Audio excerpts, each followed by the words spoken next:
It is 1:20 in New Jersey on this fine rainy Wednesday.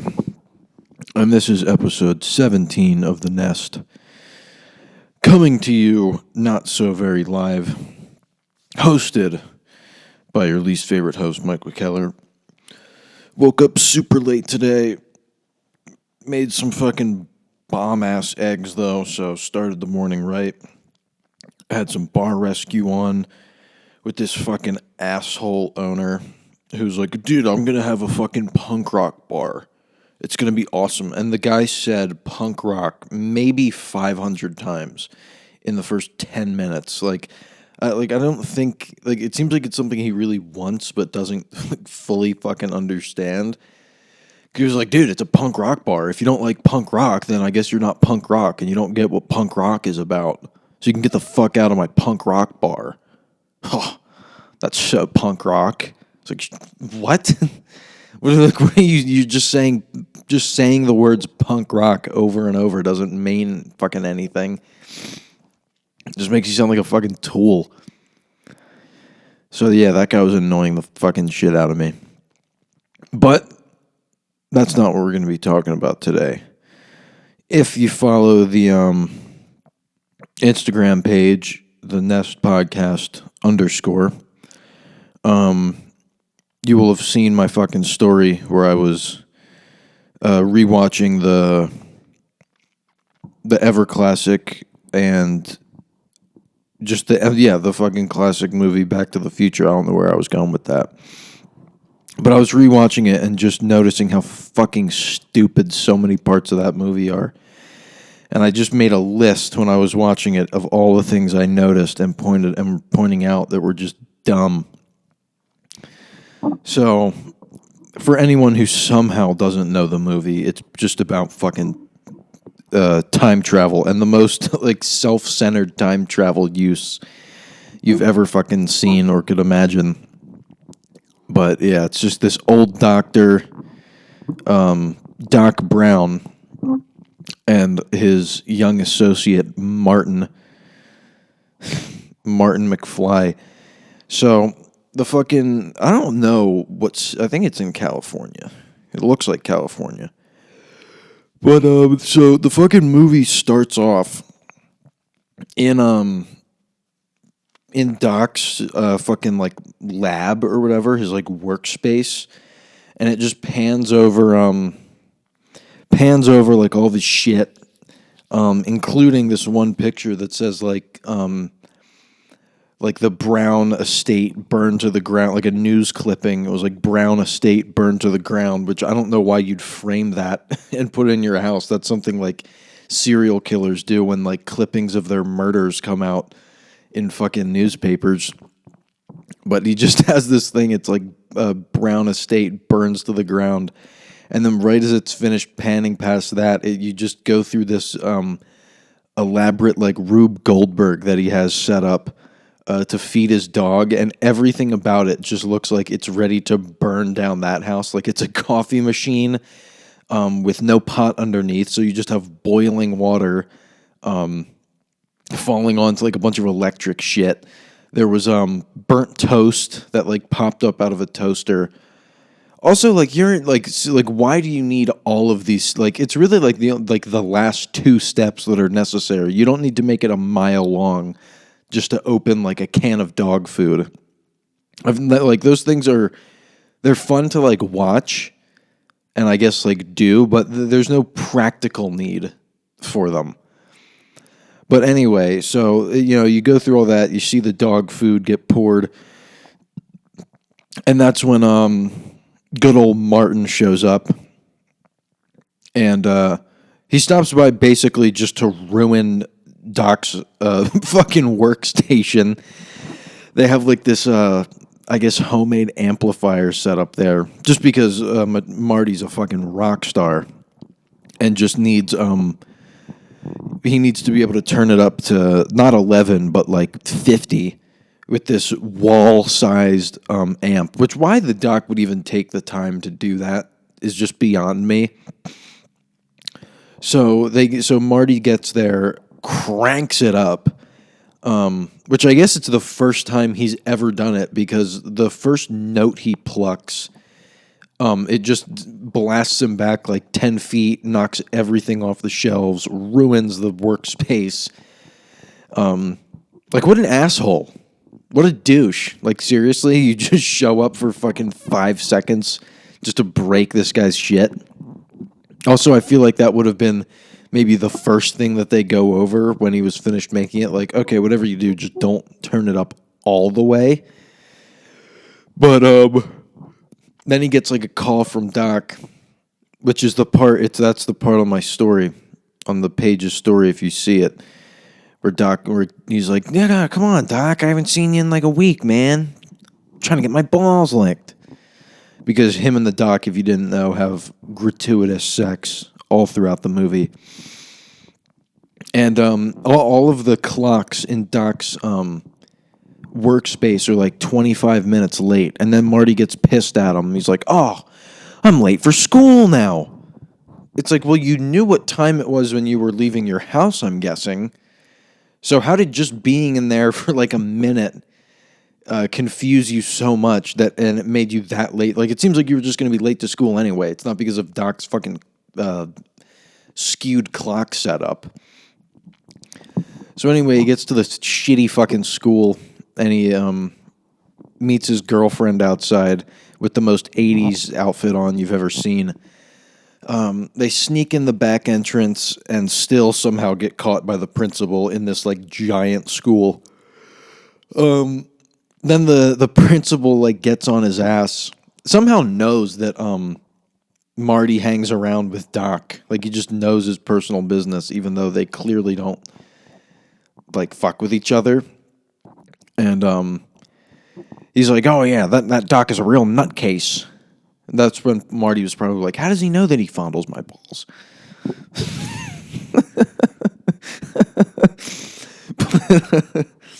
It's like, how the fuck did this guy know? Is he giving some to Strickland too? That's the principal's name, if you didn't know. But then, dude, I don't get why the principal's go-to, like, shit on kids is like, you're a slacker. You're a slacker, McFly. You're slacking. Even though there's nothing other than him being late a couple times that would really show that he's necessarily like a slacker. Or his dad, too, because he calls his dad a slacker later on.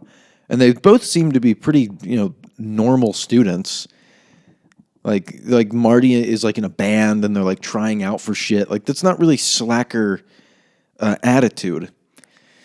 But yeah, and then that's when he drops like the most on the nose fucking line of the entire movie, even though there's a bunch of them. This is like the first one. The principal says some shit about he's like, oh, you're all this, you're just the same as your father, like you're not going to do anything. And Marty's just like, oh yeah, principal, history's going to change. Like, okay, Marty, yeah, we fucking get it. You go back in time and literally fucking change history. You did not need to spoon feed the audience that very heavy-handed reference to time travel. So then it cuts to his shitty band, and they just start playing like through the whole like intro sort of montage of the beginning of Marty going to the Doc's workshop, then to school. It's got this, again, very 80s style, just like riff or song in the background. And that's immediately, like, that's what his band plays. Like, I guess it's supposed to be theirs or something. And it's a pretty straightforward song. Like, it's not anything fucking nuts. It's just, pretty catchy little tune. And the, like, the review board, I forget what it's for. Like, his band is playing to be, like, the band for like the school dance or something, and you just have these 4 asshole faculty members sitting in the middle of the gym watching them, and they're just looking at each other like they're just like doing interpretive dance on stage, or just like screaming shit. And they're just like, it was a little too loud, like an again like an obvious nod to when Marty was just blowing shit up.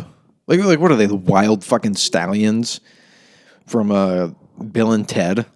Like, they just played a very straightforward song, but they're like, oh, this is a little too crazy for us. So, then he gets all bummed about that and goes to hang with his girlfriend. And while he does that, as they're walking around, horny Marty is just scoping out literally every ass in town that walks past them, to the point where he's like doing circles almost, trying to get a fucking glimpse anywhere he can. So it kind of makes sense that he is his dad's kid, the fucking peeping Tom that he was. So him and his girlfriend are going over like their stupid plans on this park bench. They're just like, oh, Marty, like, we'll make it one day. I'm going to be famous and, history's going to change and all that shit. And then as they're doing that, this old bitch in the background is just like, save the clock tower. It is a historical monument. Save the clock tower. So right as Marty's about to go down on his fucking girlfriend right in the middle of this park, this old hag comes up and just gives him the flyer that's going to be wildly important that he, for some reason, holds on to for the entire movie so he can show Doc. But that'd have been great if he just, like, shooed the lady off. He's just like she comes over with the flyer and he's like, hey, bitch, do you not see me about to fucking squeeze this chick right now? Ugh. You hear that? Ugh, gross. So, so then it cuts, I guess that's like the school day, basically. Because Marty goes back home. And this is still like when everyone in his family is like a fucking loser. And his dad is like his dad is the weirdest motherfucker ever. I don't know what, like, problems he's supposed to have, but he laughs like a fucking lunatic. Like he just moves his whole body. He's like, like that's his fucking laugh, and it's terrifying. The makeup that they used on that actor too is so goddamn creepy.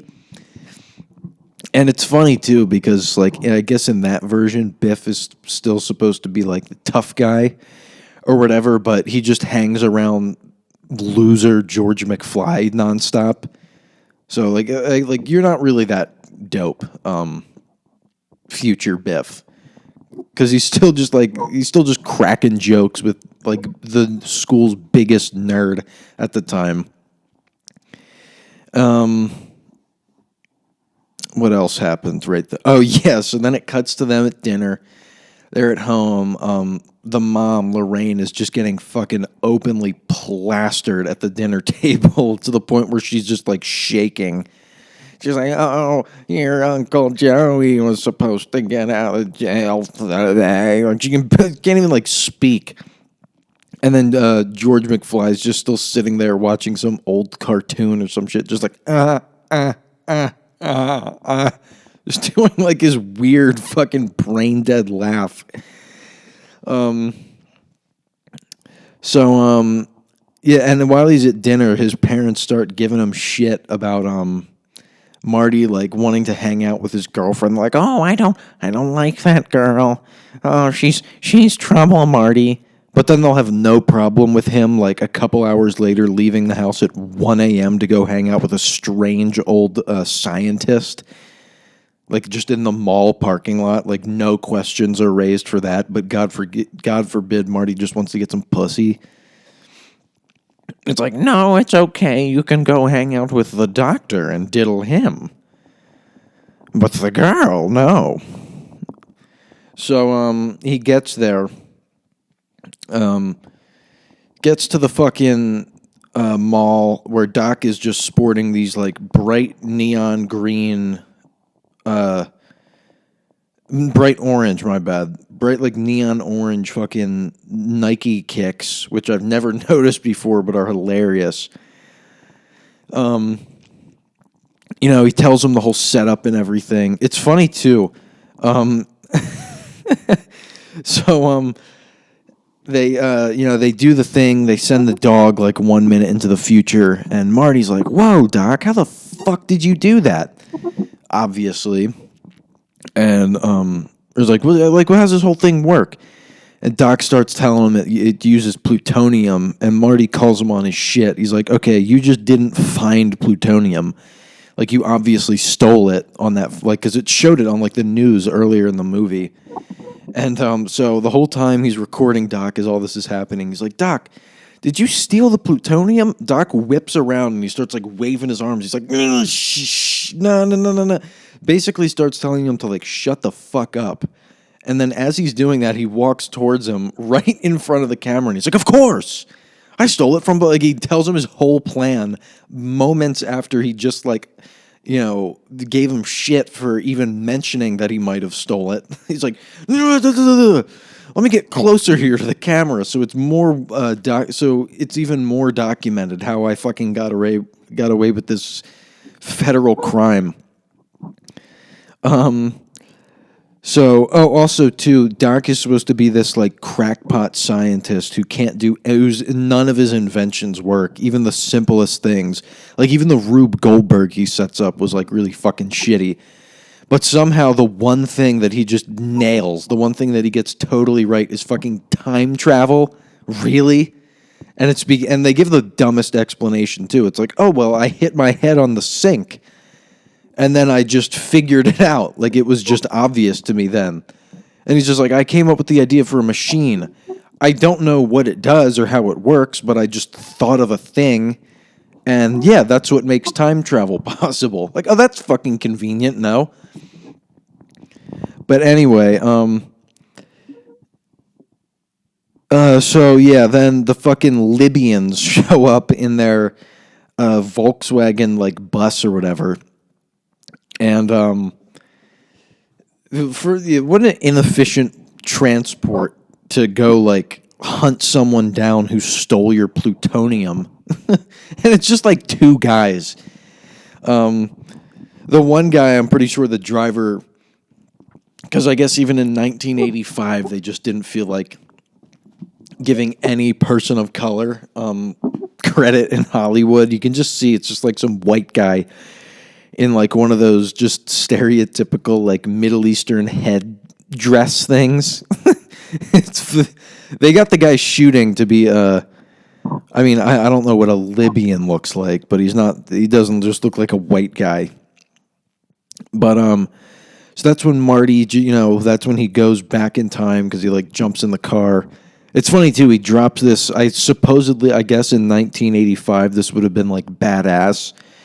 They're just fucking, going around this small parking lot of the mall, and in, like, Fast and Furious style, Marty's just like, let's see if you bastards can do 90. And so in this fucking DeLorean, which is known to just be a shitty car, he just gets all the way up to 90 in the span of this very small area of a parking lot. And that's, he gets to 88 or whatever, goes in time, the Libyans crash into a kiosk and die, I guess. So he goes back in time, ruins some nice farmer's barn. They run out. It's fun. You know what else I noticed too? That's convenient is every, like, space-related thing, like, the car crashes into the barn, the family runs out. The kid runs out with his comic book for some reason. Like, you just saw maybe the craziest thing happened, but your hand is still glued to your fucking reading material. And he looks at it. They look at the car, and the kid's like, "No, Dad, that's not some kind of car. It's from space." And the thing on the book looks exactly like the DeLorean, of course. Which happens later on, like, Marty's radioactive suit looks exactly like the guy on his dad's, like, science fiction novel thing. Like, what if it just looked totally different? Then what would they think? But no, it just works out so fucking perfect. So Marty busts out of there from this farmer who sounds like fucking Yosemite Sam. He's just like, I can't do it well. I'm gonna sleep. That's better. But He runs over. I don't know. Maybe I missed it earlier in the movie, but there's something about pine tree. Oh yeah. So it's something like the guy's like a pine tree farmer or some shit, and that's why the place was called like Twin Pines Mall, where they met up. And then Marty, like at the front of his house, he has two pine trees, and Marty runs one of them over. And then I noticed later in the movie, it's called Lone Pine Mall. Like, oh wow, dope fucking little Easter egg there. But so yeah, Yosemite Sam yells at him for ruining his barn pretty appropriately. Like, fuck Marty. Also, too, when Marty, even though he just saw that time travel works with the dog in the car, he's so dumbfounded as to why he's like back in time. He's like, nah, this can't be. Where am I? What is this? Nah, I'm dreaming. It's like you're in a fucking time machine that you just saw works. What's the confusion? You're back in time. Why is it a dream? I get that it would be jarring, but I wouldn't be like confused as to why it happened because you're in the fucking time machine, idiot. That was just explained to you moments ago. So Marty finds his way to that little cafe that comes up a billion times in the movie. And he finds like the yellow pages or whatever, goes in the book, and he finds Doc, and he's like, "Oh, thank God you're alive!" Like, he's alive. Like, why wouldn't he be like, you're friends with him, and he's like 60, or probably older. He's like 70 something. It's like, he's lived there his whole life. Why would he not just be alive now? But oh yeah. So then, as he's there, that's when he like first meets his dad. Whose dad, just the most mild-mannered guy. Again, Biff is just, even though he's supposed to be like this cool, tough guy, still just hangs around with loser George McFly to like do his homework and stuff. Also, just like the amount of repetition in that movie, like they went through some Twilight Zone shit where 1985 is basically just like the future version of that day in 1955 because back in the 80s, Biff was getting mad because he needed some reports done, but he's making George do it, and it's not like in his handwriting, and that's the exact thing that Marty sees his dad getting bullied for in high school. And that happens a few times throughout the movie where like the same kind of shit will happen. But so the bullies come in. It's got the one kid with those dumbass 3D glasses. First off, was that a thing in 1955? Were 3D movies a thing? Even in 1980, like, what does he wear? Like, what are those in that context? So then this one kid with just fingerless gloves and like a vest and a bouncy ball starts hassling Marty because he's wearing like the puffer jacket. And they're like, what are you, lost at sea? When do you get this life preserver on, kid? You dunce. It's like, dude, what are you, 6? You have a fucking bouncy ball in your hand. Fucking child. Dude, like, bullying back then, they just made it look so stupid in that movie, even though it was probably really intense for most people. So, they leave or whatever. He follows his dad. He finds his dad climbing a tree with binoculars, like maybe 10, 15 feet above just the middle of the street, which from the way it looks would be super obvious for anyone around that there's just basically a fully grown man in a tree with binoculars just staring into this girl's open window. First off, that girl should kind of know, like, all right, I'm getting completely nude in front of my window. Like, I don't care if it's like 1955 and, like social standards may have been different. Just close your fucking window. That should be obvious. No. But dude, the length that George McFly the lengths he went through just to see a pair of broad titties was fucking ridiculous. Like, he definitely could have gotten his hands on some other, but like he could have just got something. Like, he's not like I don't get why like he was supposed to be this huge. Like, he seems pretty normal back in 1955, other than just being a bit of a pushover. Like, I feel like someone would have just felt bad for him and just let him like cop a feel. But no, he has to resort to scaling trees and using viewing equipment, we'll call it, just to see a broad pair of tits. So, of course, he like falls out of the fucking tree and is about to get run over. Marty saves him, he gets hit by the car, hits his head. Conveniently, it just happens, that's like, it was supposed to be his dad that gets hit, and that's why his mom and dad meet, but it's Marty. Marty wakes up with his teen mom in the room, and he immediately just wants to bang her. He's like, "Mom, you're so hot." Like, he's literally about to say hot, which is like why that's the first thing coming to your mind instead of just like young. And he doesn't even say young. He says thin, I'm pretty sure, or something like that. Like, so like why he wouldn't just go to a less personal attribute. Like, he's like sputtering, but it's not necessarily because it's his mom. It's just because she's fucking banging. Also, his mom is like the horniest person on the planet Earth. Like, she's just immediately trying to just like grab his dick, and just like at dinner, she's just like grabbing his thigh and shit, trying to like see his underwear. Just like while she's just at home, parents around. So,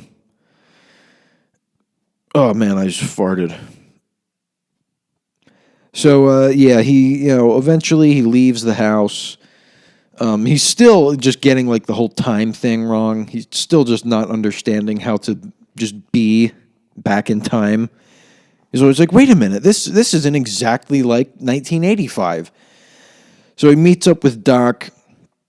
They go through their whole rigmarole where he explains to him. This is one of the few parts in the movie that was just pretty sound. There's nothing I really had an issue with here. Even though like that, like he gets there like the day or two, like a couple days after Doc figures out, like that's when he came up with the idea for the flux capacitor thing, the thing that makes time travel possible. And Marty's like, I'm from the future.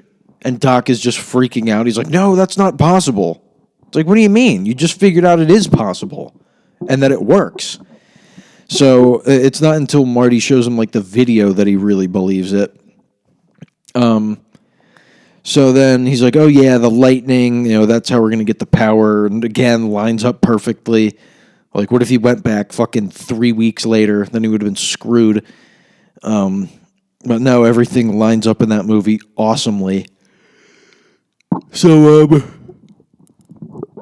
they realize now, like, that Marty fucked everything up and his mom wants to bang him and vice versa. So they go to the high school and dumbass Marty's like, oh, wow, they really cleaned this place up. Like, no, you fucking idiot. It's 30 years ago. Like, it just hasn't gone through enough time for it to get shitty yet, you fucking moron. Like time travel, like, luckily by the third movie, he fucking figures it out a little better. But he still just has no concept of, like, it's like me going, like, if I went back in time and just been like, damn, they really cleared this place out. Like, no, they just didn't build shit yet. Like, it seems so obvious, but Marty is just so brain-headed. Like, maybe he is a fucking slacker. Maybe the principal's right, because he has some of the dumbest takes ever. So they see his dad, who just has, like, the fucking kick me sign on his back, and he's just literally getting his ass kicked, to the point where he's, like, dropping his shit because he's just getting bullied so intensely. The principal comes over and bullies him even more. He's like, you're a slacker, McFly. You're a slacker. Which one, how does that relate? Like, you just saw this kid getting fucking his ass beat, and that relates to him being, like, I don't think principle that you understand the definition of the word slacker. Because he's not slacking in anything. He's got all of his books ready. Like, these kids are just being douches. So, oh yeah, right after that, Doc drops a funny-ass, a line that I just thought was fucking hilarious. Like, they realize the dance is coming up. And Marty's like, oh yeah, the Enchantment Under the Sea dance. That's where they finally met, Doc. And Doc's like, oh, look at this. A rhythmic ceremonial ritual. Like, just say a dance. It says dance on the fucking sign. You pretentious douche. It's a rhythmic ceremonial ritual. Like, no, it's not. What else happens then? There's a bunch of shit that happens in between that, but I just started taking shots at that point, so I just got lazy and stopped taking notes. But it's basically just the same shit over and over. Like fucking, that's when the George McFly thing happens, where where Marty visits him, and he fucking has the book that looks exactly like the radiation suit. Biff is just like molesting Lorraine in the cafeteria at one point, and no one is saying anything. I did get back into it at one point, though. I started taking more notes. And it's basically like when the dance starts and Marty and Lorraine pull up in the car in the parking lot. And they have that weird, like, little innuendo for where Marty's like, do you mind if we park? And she's like, Marty, I'm 18. I've parked before. Like, okay. We fucking get it, Lorraine. You're fucking horny as fuck. So then she dives in for that kiss on Marty. And she is also apparently, fucking smooched her little brother so much that she notices a similar technique between Marty and her brother. Like, are you fucking joking? He's like, when I kiss you, it's like kissing my brother. It's like, what if she started banging him too? It's like, when I bang you, it's like when me and my little brother fuck. So, fuck, what happens? Why does Marty leave? Oh no, like Biff shows up. Biff and his cronies show up. And they fucking they like throw him in the trunk of the car or whatnot. Which the keys of the car somehow end up in there too, which I didn't get. So yeah, they go to do that. Then Biff just starts to rape Lorraine. Like, I feel like that part is never really brought up that much. And then even afterwards, like when Marty goes back to the fucking feet, like that part still happened. Like that part didn't get changed in their history. So, like why they still have Biff hanging around the house, even though Biff's just had multiple rape attempts on Lorraine. Like she's just cool with having him around to do like housework and shit.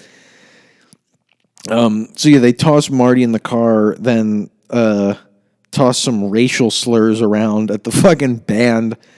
There's like, we don't need no spooks giving us some reefer addict spooks giving us any shit, and then they rightly get chased off and hopefully get their asses beat. But yeah, the keys of the car somehow end up in the trunk with Marty, even though all of the guys are in the car and they wouldn't have it on them themselves. So fucking George shows up to the car where Biff is mid-rape of Lorraine. And he's about to like break his arm or whatnot. And Biff just has this weird Super Saiyan moment where he just has this terrified look on his face. He's like, balls up the tightest fist you've ever seen that would definitely break your fucking hand, and throws this insane wallop of a punch that like all he just like shakes it off. Like that would definitely fuck your hand up for someone that's never thrown a correct punch. So that's when, him and the wife fall madly in love, and that's what makes them successful apparently now because because George has balls. So they go into the dance, and immediately George gets his date stolen by this even bigger dweeb. He's like, "Hey, scram, McFly, I'm cutting in." And the kid just starts like maniacally laughing as he's just like kind of tossing Lorraine around on the dance floor. He's like, "George, help me." He's just like, "Yeah, yeah." George just like walks away for a moment, then comes back and assaults that kid again. Just like tosses him to the fucking ground. Then he just starts banging Lorraine on the dance floor. So Marty, then there was this other hilarious part that I noticed when Marty's playing with the band. It's been pretty well known that like, or just well documented in like the music world that like a lot of rock and roll and like modern music came from like black like jazz and blues artists from like the South or Chicago and shit like that. And then like people like Chuck Berry and stuff, but in the movie it just changes it where Chuck Berry steals his sound from this fucking little white kid. Like it just totally tosses that concept out the fucking window. So then they get, all is well and fixed, and Marty's ready to go back to the future. Meets Doc at the park, and even though they've just caused irreversible damage to the future, like the only thing that changes somehow in the future is that his fucking parents are like successful now, even though he's met like a billion more like people. He's changed so much more shit, definitely, but that's the only thing that changes. And it'd be funny if when he gets back, like instead of like the girlfriend he had before, he just had like a way hotter girlfriend. And they're just living in they're supposed to be super successful and happy now. His brother's like a lawyer or something. He wears like a suit to the office every day. They make a big point of that. But they still live in the same house. It's just like the interior design that's a little different. When clearly they're just like losers in the fucking first part before their life got changed by their godsend son Marty. Yeah, that's where my notes stopped. But fuck that movie. Yeah, I don't know what else. I enjoyed doing that, though. I liked just drinking and pointing out all the dumb shit in that movie. So I might do it again for another one. Maybe I'll do it for part 2 and 3. Maybe I'll watch them and jot some stuff down, because those ones are even more preposterous, honestly, than the first one. Like in the second one, when Marty's mom just gets that fucking boob job, but it's all just done with like prosthetics and shit, and it looks so ridiculous. The makeup department for that movie just did an awful job in doing anything that looked convincing. But yeah, I got to take a shit now. So this has been episode 17. Hope you liked it. Episode 18 on the way, and I'll see you there. Deuces.